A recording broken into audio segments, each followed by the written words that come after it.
Usisibuyi mina ngimaze ngifika la ka-education la eMaritzburg ngoba nami bengaqali ukusebenza la eMaritzburg eka-education njalo ngingasebenza kakhulu esikoleni eComtech.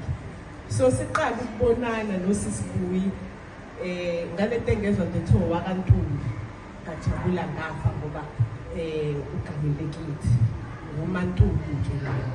So saba close since then. It was 2006.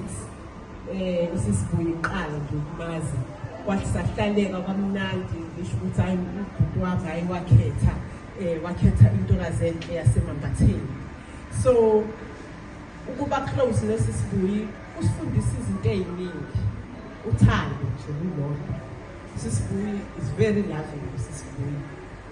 Usisibuyi umuntu ophansi futhi noma ekhuluma kakhulu akakhulumeli phezulu uSisibuyi. So nje ukusebenza naye close even kuma event kuningi sikufundile kuyena, i-punctuality, the way we should carry ourselves masemsebenzini, i-dedication nje yonke uSisibuyi anayo emsebenzini wakhe. Uyawuthanda uSisibuyi umsebenzi wakhe. Ngiyathemba ujobe esekhaya nje uyafisa ukwazi ukuthi i-event iningi la angafika sibize khona futhi sizoqhubeka sizosebenza.